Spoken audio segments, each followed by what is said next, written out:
प्रखंड के तांतरी पंचायत अंतर्गत भवानी चौक पर बुधवार को स्वर्गीय भवानी प्रसाद महतो का 12वीं पुण्यतिथि मनाया गया। भवानी महतो का जन्म 20 जनवरी 1964 को हुआ था।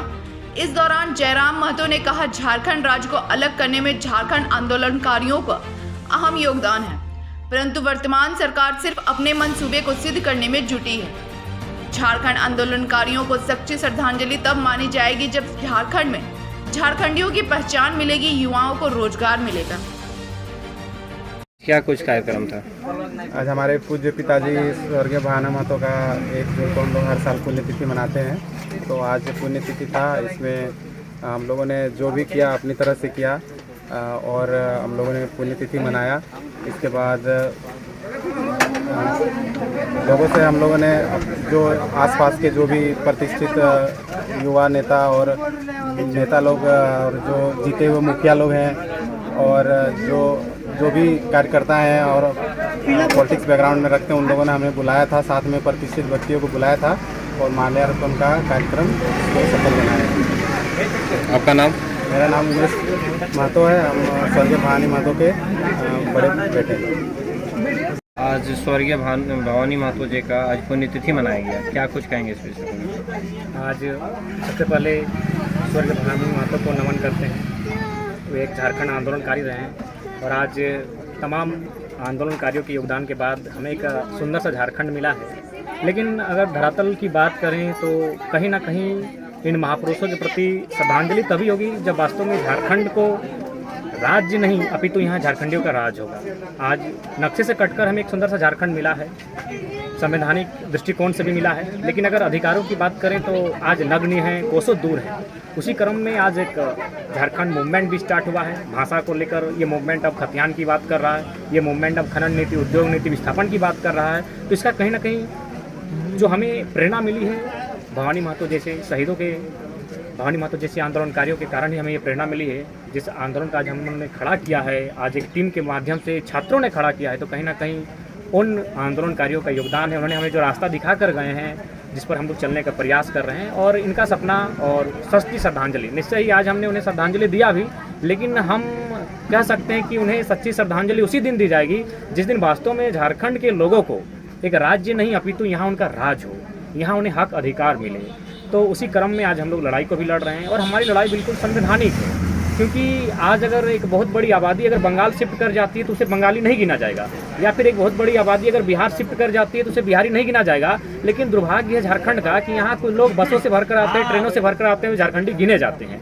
तो इसी क्रम में ये लड़ाई हमारी संवैधानिक है, विधि संगत है, न्याय संगत है, और ये लड़ाई जब परिपूर्ण होगी, विशेषकर जब खतियान आधारित नीतियाँ बनेंगी, हमारी भाषा परंपरा को यहाँ संरक्षित किया जाएगा, यहाँ के लोगों को नियोजन में अवसर मिलेगा, उसी दिन भवानी महतो जैसे तमाम आंदोलनकारी वीरों का सपना साकार होगा। और उसी लक्ष्य को लेकर हम लोग भी प्रशस्त हैं और अपने मार्ग को जो तैयार किए हैं, उसी लक्ष्य को लेकर हम लोग आगे बढ़े हैं। और निश्चय ही देर होगा, क्योंकि झारखंड संघर्ष लगभग 88,000 शहादत के बाद हमने गर्दनों को काटकर अपने रक्त से एक धारा से झारखंड को सींचा है। तो निश्चय ही समय लगेगा, लेकिन एक दिन बदलाव आएगा, और उस बदलाव का श्रेय उन आंदोलनकारियों को जाएगा जिन्होंने अपने प्राणों की आहुति, अपना समर्पण, अपना समय, बलिदान, कुर्बानियों के बाद झारखंड बनाया था। अब हमारा मकसद है जो झारखंड हमें मिला है उसमें झारखंडियों का अधिकार कैसे मिले, झारखंड के लोगों को नियोजन में अवसर कैसे मिले, झारखंड की भाषा, परंपरा, लोक संस्कृति का संरक्षण कैसे हो, उस पर हम लोग चर्चा करेंगे।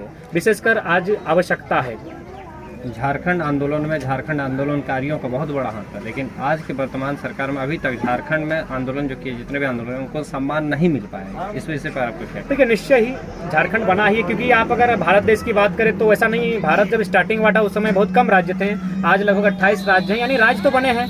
महाराष्ट्र से कटकर गुजरात बना है, पंजाब से कटकर हरियाणा बना है, तमिलनाडु से कटकर तेलंगाना बना है, आंध्र प्रदेश बना है, आपका उत्तर प्रदेश से कटकर उत्तराखंड बना है, लेकिन कहीं आंदोलन नहीं हुआ है, कहीं आंदोलन नहीं हुआ है। आप इतिहास को उठाकर देखिए, कहीं आंदोलन नहीं हुआ है, सिर्फ झारखंड में आंदोलन हुआ है। 88 साल यहाँ के लोगों ने संघर्ष किया है। बाकी अगर आप बात करें तो उन्होंने अधिकार मांगा, उन्होंने बोला कि ठीक अधिकार ले लो, लेकिन हमने 88 साल संघर्ष किया है, हमने 4 पीढ़ी हमारी कुर्बानी दी, तब हमें झारखंड मिला है। तो निश्चय ही आंदोलनकारियों का एक योगदान इस झारखंड को बनाने में। और आंदोलनकारी कभी भी पेंशन को लेकर आंदोलन नहीं किए थे। अपना प्राणों का आहुति, अपना घर परिवार, उन्होंने पेंशन के, उनकी मंशा थी, उनका उद्देश्य था, उनका सपना था एक झारखंड हो जहां यहाँ के लोगों को अधिकार मिले। और निश्चय ही सरकार इसलिए नहीं कर रही क्योंकि आंकड़े बता रहे हैं। सरकार को काम करना चाहिए ताकि यहाँ के छात्रों के हित में नियोजन नीति कैसे बने, यहाँ के जो लोग हैं किसान कामगार हैं उनकी जमीनें छीनी जा रही, उसको लेकर स्थानीय नीति कैसे बने, अनुसूची 5 को कैसे यहाँ धरातल पर उतारा जाए, इन चीज़ों पर सरकार को बात करनी चाहिए। पेशा कानून किस प्रकार यहाँ लागू हो, वन संरक्षण अधिनियम यहाँ कैसे काम करे, इस पर सरकार को बात करना चाहिए था। लेकिन सरकार यहाँ बात कर रही है BMW की। चलिए वहाँ तक ठीक था, सरकार है, मंत्री है, BMW में घूरना कोई बुरी बात नहीं है। BMW के बाद वो आती है फॉर्च्यूनर पर, अब सुने ऑडी पे आ गई है। तो ये आंकड़े और उनका विजन स्पष्ट बताता है कि उनके पास कोई लक्ष्य नहीं है। और हम लोग छोटा से पढ़ें कि जिसके पास लक्ष्य नहीं हो वो इंसान पशु के समान होता है। तो यहाँ आज मंत्रालय में जितने लोग बैठे हैं उन्हें बुरा लगे, हम उनको अच्छा लगाने के लिए हम ये भाषण नहीं दे रहे या फिर हम उनको प्रेस दे रहे हैं, चाहे 81 विधायक हो, पक्ष वाले हों, विपक्ष वाले हों, वे लोग पशु के समान है क्योंकि उनका कोई लक्ष्य नहीं है। उनका लक्ष्य नहीं है कि झारखंड उन्नति कैसे करेगा, उनके पास लक्ष्य नहीं है कि यहाँ के छात्रों को नियोजन में अवसर कैसे मिलेगा, उनके पास लक्ष्य नहीं कि यहाँ खनन नीति कैसे निर्धारण होगी, जो यहाँ की जमीनें जो लोगों का आज छीनी जा रही है उस पर उनको उचित मुआवजा मिलेगा और अच्छा नियोजन मिलेगा। वे केवल और केवल एमलेस लोग हैं, उनके पास कोई एम नहीं। उनका एम यही है कि जितना हो सके, अब और अखबार के माध्यम से पता चल रहा है 600 करोड़ का लक्ष्य है कि झारखंड में जो भी साधन संसाधन है उसे कितना जल्दी हो सके सफाचट किया जाए, उसे कितना जल्दी हो सके लूट लिया जाए। इसी लक्ष्य के साथ यहाँ के हुक्मरान काम कर रहे हैं। उनके पास कोई विजन नहीं है, कोई मिशन नहीं है, उनके पास यही मिशन है कि अपना झोली कैसे भरा जाए। अगर वर्तमान सरकार की बात करें, अगर आंदोलन नहीं होता तो ये जो महुआ माझी का टिकट गया है ये उनके परिवार को ही जाता, ये आप तय कर लीजिए। तो ये आंदोलन का असर है कि आज उन्होंने जैसे भी किसी को दिया, हालांकि वो भी बांग्लादेशी है, हम लोग इसका भी विरोध करते हैं कि भाई रक्त मेरा बहा है। जिन लोगों का एक नाखून नहीं उखड़ा है, जिनका एक बाल नहीं कटा है, वे लोग झारखंड में अगर राजा बनेंगे तो हम विरोध करेंगे। कल भी करते थे, आज भी करते हैं, कल भी करेंगे। आप आंदोलनकारी परिवार को टिकट दीजिए, हम लोग विरोध नहीं करेंगे। तो जिन लोगों का एक नाखून नहीं उखड़ा है उन्हें आप राज्यसभा का टिकट दे रहे हैं, जो बांग्लादेश से आकर यहाँ खुद बसे हैं।